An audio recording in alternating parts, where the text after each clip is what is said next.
Aujourd'hui à nouveau j'aimerais vous parler de la théorie des assiettes tournantes et d'un point de vue que je n'ai pas réellement évoqué ou pris le temps d'évoquer. Simplement sur un des derniers podcasts qui va sortir, on en a parlé plus en détail.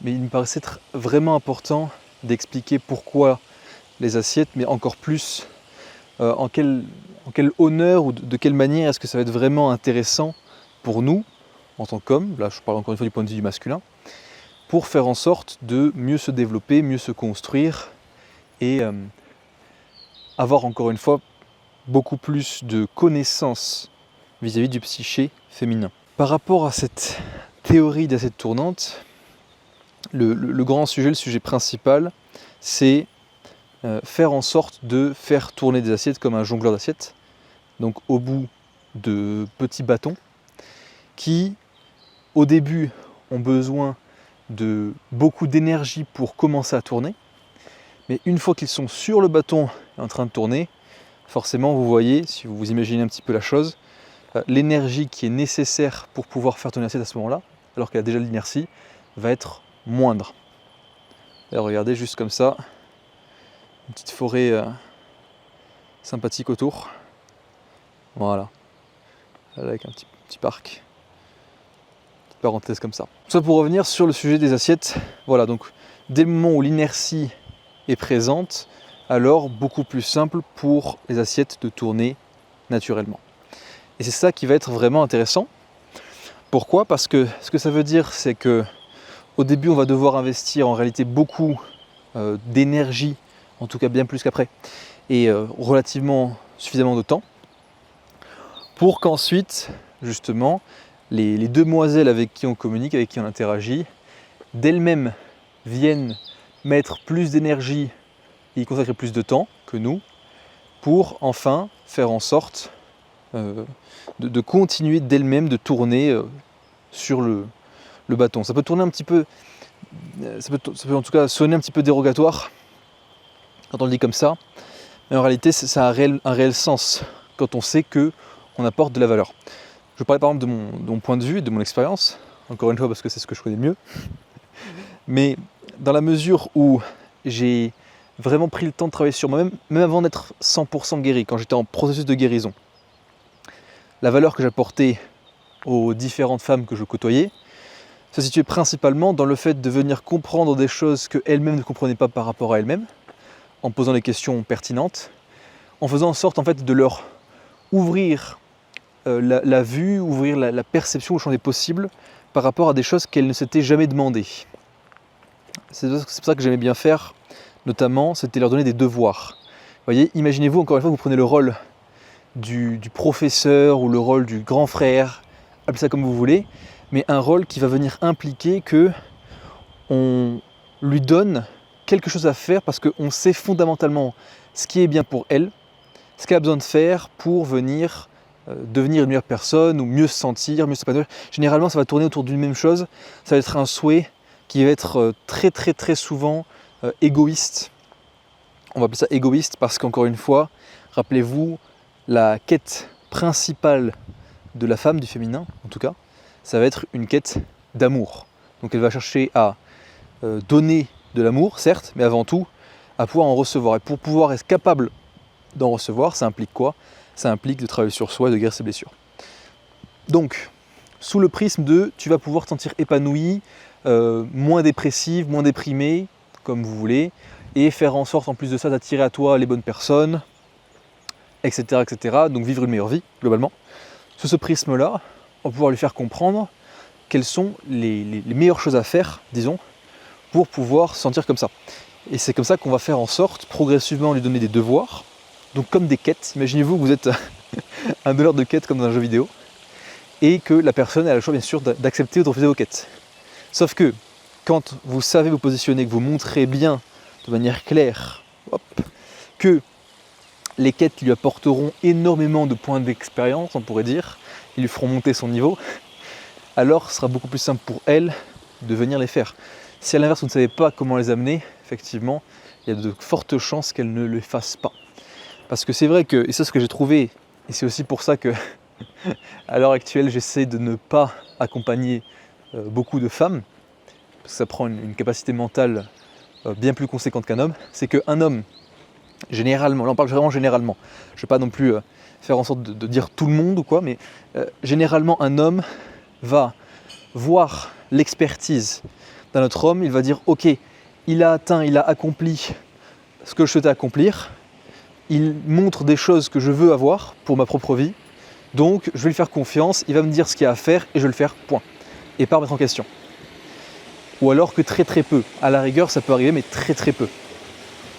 À l'inverse, une femme, encore une fois d'expérience, même si on incarne en fait les changements qu'elle a envie de voir s'opérer dans sa propre vie, même si on incarne ça, elle va toujours dire non mais oui, mais tu ne comprends pas, moi je me sens comme ça, je ça. Et ça va être vraiment un drive qui va être axé sur l'émotionnel, qui va faire que pour venir la faire agir, ça va être beaucoup plus compliqué. C'est pour ça, encore une fois, que très naturellement, on a beaucoup moins de femmes dans la nature, donc par elles-mêmes, comme je dis, qui sont guéries, que l'on a d'hommes. Et c'est pour ça que c'est la mission du masculin qui, ayant accompli sa quête de liberté de l'ego, hein, on se le rappelle, pas une liberté matérielle, il faut être indépendant financièrement bien sûr, mais pas avoir besoin d'avoir une liberté absolue. Il y a des niveaux, différents niveaux.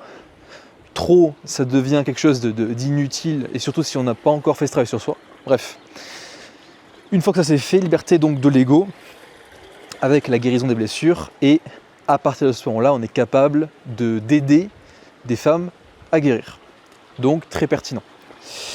Étant donné qu'on a ce pouvoir, si on trouve la femme qui a le bon potentiel, bien sûr, on va pouvoir l'aider, forcément. Mais le truc, c'est ça, c'est que même si on a déjà opéré ces changements et qu'elle peut voir qu'on est différent des autres hommes, elle va avoir du mal à agir. Donc, c'est pour ça qu'il faut y aller progressivement, faire en sorte de lui donner des devoirs qui au début sont vraiment simples, un petit peu vraiment faire la chose de manière progressive, pour l'impliquer dans le processus. Ça, c'est la recommandation que je vous donne, notamment pour pouvoir continuer cette approche des assiettes tournantes, c'est faire en sorte de donner aux femmes avec qui vous communiquez des devoirs à faire, au début qui sont vraiment très très simples. Ça peut être le grand classique, mais que moi me fait toujours très rire, c'est dessine-moi un mouton, pour ceux qui ont la référence, qui est un indémodable, franchement, qui fonctionne toujours très bien. Ensuite, ça peut être simplement envoie-moi une photo de toi en train de travailler ou une photo de toi en train de faire ça. Ça, c'est vraiment des choses qui ne demandent pas pour elle un effort, vous voyez. Et c'est pour, en fait, de cette manière, l'entraîner à ce qu'on lui demande des choses à faire, en échange de quoi, parce qu'il y a toujours, donc encore une fois, une transaction émotionnelle qu'on appelle ça, en échange de quoi on lui procure forcément de l'attention, c'est-à-dire temps plus énergie. Vous voyez. Donc, des devoirs qui sont toujours plus conséquents pour faire en sorte de l'impliquer dans le processus et progressivement lui faire comprendre les choses qu'elle peut travailler. Ça peut être d'ailleurs aussi sur l'apparence physique. Hein. D'ailleurs, imaginons que la demoiselle a un embonpoint, voyez, elle ne prend pas soin d'elle. Ça va généralement être la marque d'une femme qui a du mal à s'apprécier réellement ou alors à faire un travail sur elle. Donc généralement, voilà, encore une fois, sans venir grossir le trait ou caractériser, mais ce que j'ai pu remarquer vraiment de mon expérience, c'est qu'une femme qui ne prend pas soin d'elle, qui ne prend pas le temps de prendre soin d'elle, ça va être généralement au travers d'une discipline du sport, donc c'est une discipline physique, c'est une femme qui va avoir du mal à se remettre en question. Parce que la première remise en question va généralement, et surtout pour les femmes, commencer par une remise en question physique. Parce que c'est le prisme que l'on côtoie tous les jours. On se regarde tous les jours dans le miroir, sauf si vraiment vous habitez dans une maison où il n'y a aucun miroir, ce qui me paraît assez peu probable. Donc forcément, la première remise en question va très généralement être une de l'ordre du physique. Donc, en prenant ça en compte, comme on le disait, faites en sorte de faire différentes étapes, différents devoirs, au point où, en tout cas pour ma part, ce que j'ai réussi à implémenter, pour certaines femmes qui le méritent, quand je dis qui le méritent, c'est-à-dire qui montrent réellement une propension pour l'évolution et qui ont envie de travailler, je prends le temps de faire un plan sur 30 ou 60 jours avec des nouvelles habitudes à implémenter ou à enlever parmi leurs mauvaises habitudes sur une durée de 2 à 3 jours et qu'elles doivent garder à chaque fois pour au moins 21 jours. Vous voyez, donc c'est un plan qui suit une routine assez efficace et je leur crée aussi un outil, enfin en tout cas une base de données sur Notion qu'elles doivent remplir tous les jours. Donc un tracker d'habitude. Et ça me fait rire aussi parce que c'est littéralement une des choses que j'implémente avec mes coachés, hommes, mais qui est valable pour tout le monde en réalité. Parce que c'est en faisant en sorte d'être discipliné et de venir renforcer notre muscle de la discipline que l'on va faire en sorte de se rendre capable de travailler sur soi, revenir sur son passé et faire en sorte de guérir ses blessures, tout simplement. Donc il y a des étapes, vous voyez, on commence par sécuriser significativement le présent, créer de la discipline, éviter de dépendre de la motivation pour pouvoir avancer, parce que la motivation elle est généralement en dents de scie. Et une fois qu'on voit que la personne s'est sécurisée là-dedans, alors on peut commencer à initier le travail sur soi, revenir sur le passé.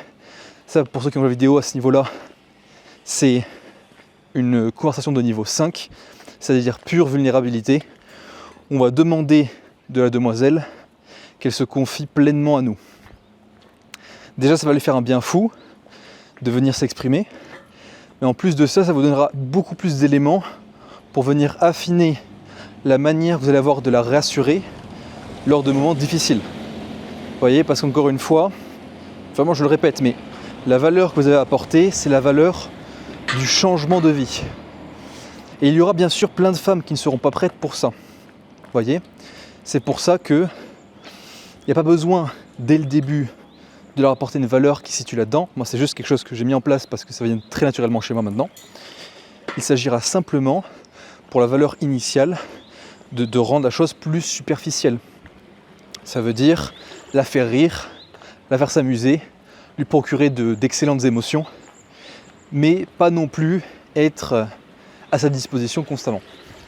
Donc, toute une question d'équilibre, encore une fois, parce que votre attention est limitée. Vous avez notamment, ça elle le comprend implicitement, mais vous avez d'autres personnes qui sollicitent votre attention.